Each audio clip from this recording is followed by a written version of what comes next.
The Twin Valley Locker Room Show invites you into Clay Center Tiger basketball virtually, which is the world we live in, it seems like right now. But we're joined by Coach Travis Smith as the Tigers get set to open up the 2021 portion of the season. First off, Coach, Happy New Year. Yeah, thanks. You too.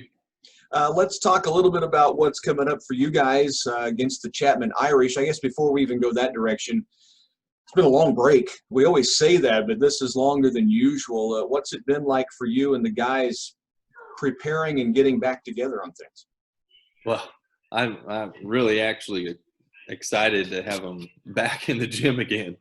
We've only had 2 days of practice here, but, the first day you could tell, out of shape. It was almost like a first day of practice beginning of the season. But next day was a little bit better, and I expect today to be even better. But it's just good to have them back in the gym. Yeah, without a doubt. Before we even look ahead to Chapman in this week, let's go back the last couple of games before the break.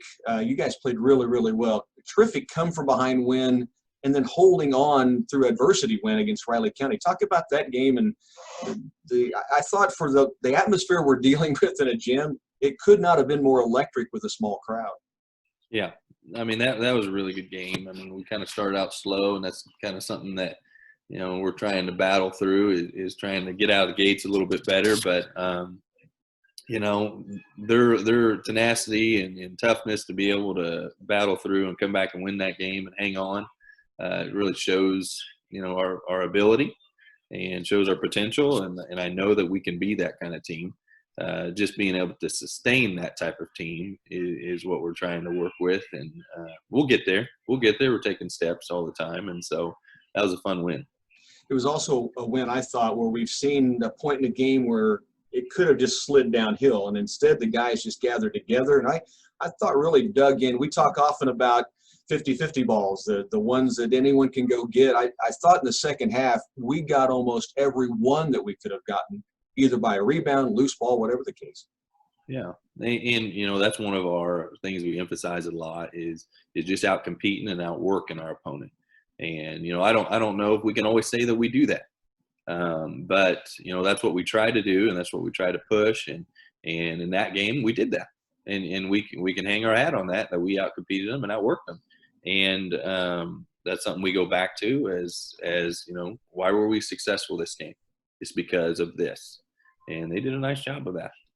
Then you followed up against Wamego, and you're down. People see that final score and think, oh, one of those games, but you were down 4 going to the fourth quarter, and I'll add, without Whit Williams. So your guys dug in again, it sounds like to me, through 3 quarters. Yeah, I mean, that was another game to where, it felt very much like the Riley County game, to where we were battling, and I felt going into the fourth quarter we were going to get there. But then, we have a couple bad possessions, and they get a couple buckets, and then, it goes the other direction. But again, I feel like that was another game to where we took some steps in the right direction, and, a couple balls bounce our way that game. We maybe had that game too, but that's just the way it goes. Yeah. Let's talk about Whit Williams briefly. He's out for the season. He went down with an ankle injury against Riley County. We had no idea at that time because he kind of walked off the floor, but he has had surgery and will be done for the year. That is a tremendous loss in a lot of ways, Coach. I think, first off, on the floor, second as leadership, and many may not understand, he's really sacrificed to stay a Clay Center Tiger. So I guess speak to those points. Whit's he's just such a good kid.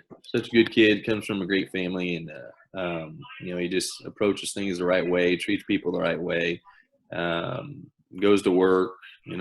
Is just a great teammate.